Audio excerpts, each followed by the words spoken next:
वो काशी में एक विद्वान रहते थे, बचपन से उनको भागवत जी पढ़ने का शौक लग गया। अब तो ऐसा शौक लगा, उठते बैठते चलते फिरते बस उनको यही लगता मैं कहीं एक आसन लगा के बैठ जाऊं, भागवत जी पढ़ूं। परिवार के बच्चों के साथ खेलने भी जाते तो बच्चे खेलते, वो बैठ के अपने भागवत जी पढ़ते रहते। सब लोग गंगा स्नान के लिए जाते, वो गंगा स्नान करके तुरंत भागवत जी पढ़ने लगते। सब ब्याह में गए, वो पीछे बैठ के भागवत जी पढ़ते रहते। इतना भागवत जी के प्रति आदी हो गए कि कोई और कामकाज उनको भाता नहीं था। घर वालों ने कहा ब्याह करा दो इसका, अपने आप बुद्धि ठिकाने आ जाएगी। कोई काम नहीं करता, धंधा नहीं करता, पूरे दिन ये किताब सी पढ़ता रहता है। किताब नहीं है, साक्षात कृष्ण है भागवत जी। घर वालों ने विवाह करा दिया। विवाह के बाद भी वही बात है ना, ठाकुर जी जिसको पकड़ लें वो कैसे भी नहीं बदलेगा। विवाह के बाद भी भागवत जी को नहीं छोड़ा। रात्रि में नींद खुल जाती है तो उठ के हाथ मुंह धो के आचमन करके भागवत जी पढ़ने लगते हैं। सुबह उठते हैं तो भागवत जी पढ़ते मिलते हैं, दोपहर में तो भागवत जी। पत्नी भी कुछ दिन तो सहती रही, उसको भी लगा ये कुछ करते धरते नहीं। एक दिन पतिदेव से कहा गृहस्थ आश्रम में आ गए हैं, थोड़ा कुछ कार्य धंधा भी किया कीजिए। देवी हम आपसे एक सत्य बात कहें। बोले क्या? हम और सब कामों में नालायक हैं, नहीं कर पाएंगे। आप देख लो, कुछ आपको भाई तो कर लो घर चलाने के लिए, हमसे नहीं होगा। आजकल की कन्या होती तो छोड़ के चली गई होती, पर पुराने भारत के बोले अब क्या करें, हम ही कुछ करते हैं। तो वो घर घर जाती, भोजन बनाती और उससे जो वेतन मिलता उससे घर चलता था। पतिदेव कुछ नहीं करते। चलने लगा घर, 2-3 बालक भी हो गए, लेकिन भागवत जी के प्रति मोह घटा नहीं।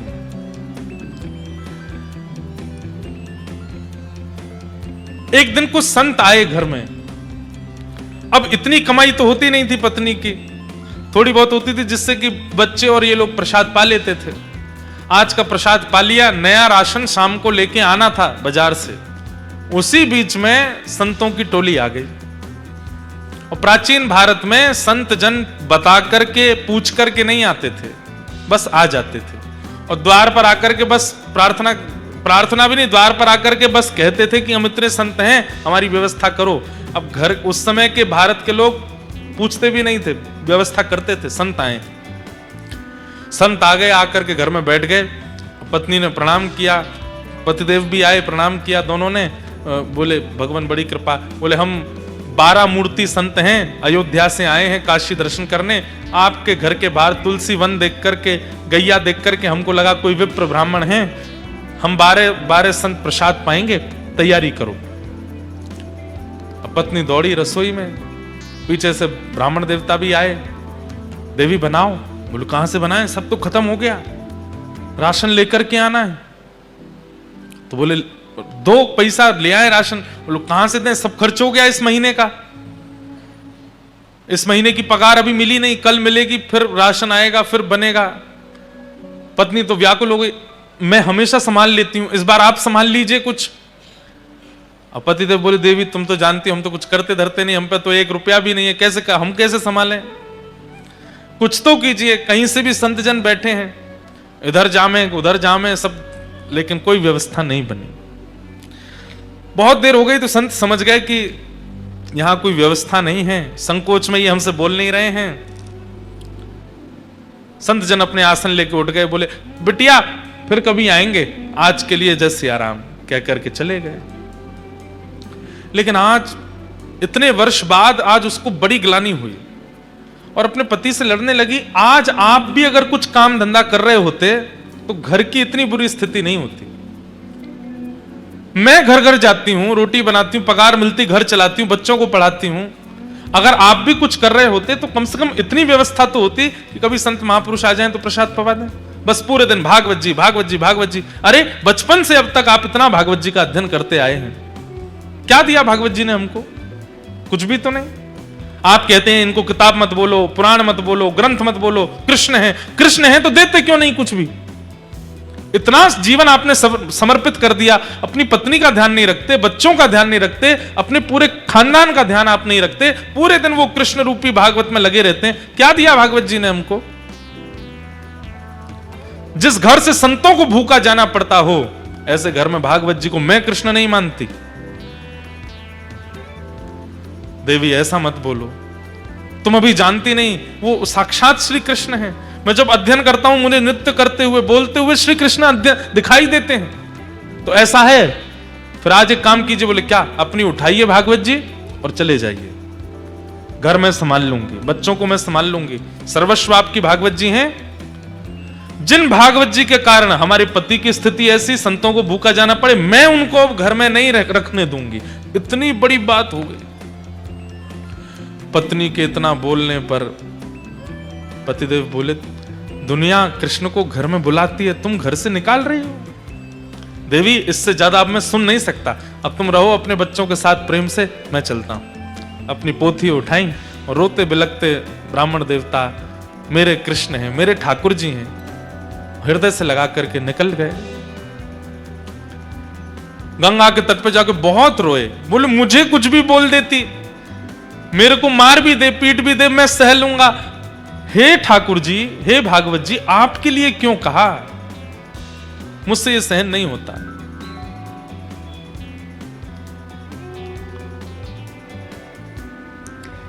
प्रबल प्रेम के पाले पड़कर हरि को नियम बदलते देखा, अपना मान टले टल जाए, पर भक्त का मान न टलते देखा।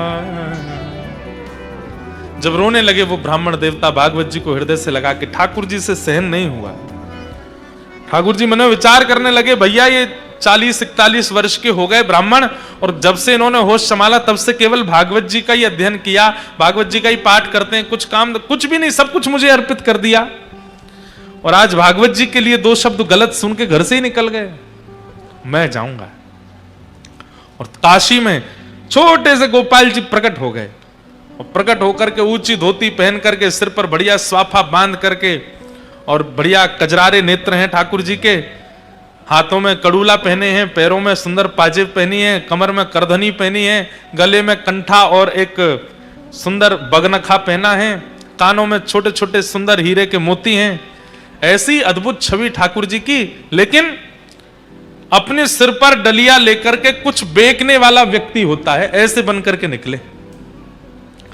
लेकिन सब इनको देख करके आश्चर्यचकित हो रहे हैं। क्यों? बोले भैया रोड पर कुछ सामग्री देने वाले व्यक्ति के रूप में इतना आकर्षण, वस्त्रों में इतना आकर्षण, चाल ढाल में इतना आकर्षण, ये तो बिल्कुल ललित गति, टेढ़ी मेढ़ी सी चाल, और ऐसे सुंदर सिर पर डलिया लेकर के, और बढ़िया स्वाफा सिर पर बांध के, एक स्वाफा कंधा पर डाल के, पसीना पहुंचते भय और चल रहे हैं।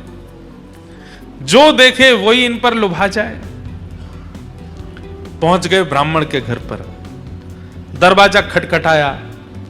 पत्नी ने जैसे ही द्वार खोल करके देखा, छोटे से गोपाल जी, गदमदरा से हाथ, गदमदरा से पाम, नेक सो पेट निकरो भयो है, गले में सुंदर हार पहने हैं, हाथों में सुंदर मणि के सुंदर कड़ूला पहने हैं, सब चमक रहे हैं। देख करके वो भी आश्चर्यचकित, इतना प्यारा बालक, इतना सुंदर श्रृंगार करके ऐसे घूम रहा है। कहो बालक, तुम्हारी माता जी कहां है? कहां से आए हो? और इतने से तुम और इतनी बड़ी डलिया भारी सिर पर लेके कहां घूम रहे हो? क्या चाहिए? देखो खाने पीने की वस्तु तो मेरे पास नहीं है, जल पिला सकती हूं। ठाकुर जी खड़े खड़े देख रहे हैं, और तुम इतने प्यारे हो, इतने सुंदर, मां ने अकेले कैसे छोड़ दिए? कहां है तुम्हारी माता जी? तो ठाकुर जी उसको इशारा करते हैं, हम पे बोलना नहीं आता। अच्छा गूंगे हो? ठाकुर जी बोले अच्छा गूंगे हो, कुछ लिखने को दूं? लिख के बताओगे? बोले हाँ। लिखने के लिए कुछ दिया, ठाकुर जी उस पर लिख रहे हैं। क्या लिखे? बोले आपके पति जो हैं उनका मैं सेठ हूं, आपके पतिदेव का मैं सेठ हूं, वो मेरे यहां पर गुप्त नौकरी करते हैं, और बचपन से मेरे यहां नौकरी कर रहे हैं, आज तक अपनी पगार नहीं लेकर के गए। आज मुझे कैसे भी करके पता चला कि उनको धन की बड़ी आवश्यकता है, तो 12 वर्ष की आयु से लेकर के 41 वर्ष की आयु तक उन्होंने जितना भी मेरे यहां कार्य किया, उसकी जो पगार होनी चाहिए वो सब लेकर के आया हूं, आपके द्वार पर रख करके जा रहा हूं, उनको दे दीजिएगा। ऐसा कह करके लिख करके उसको पकड़ा दिया। अब वो पढ़ने लगी, पढ़ते पढ़ते पढ़ते अंत में सोच भी रही है, इतने छोटे से सेठ जी हैं हमारे पतिदेव के। जैसे देखा तो डलिया रखी है, ठाकुर जी तो अंतर ध्यान हो गए वहां से। डलिया के ऊपर से जैसे ही वस्त्र हटाया, ऐसी ऐसी मणियां रत्न आभूषणों से जड़ित, और इतने सुंदर सुंदर उसमें स्वर्ण के आभूषण, मणियां, हीरे जवाहरात सब चमक रहे हैं। अरे काशी के नरेश के पास भी इतनी संपत्ति नहीं होगी जितनी संपत्ति और बहुमूल्य मणियों को देख करके वो बालक गए।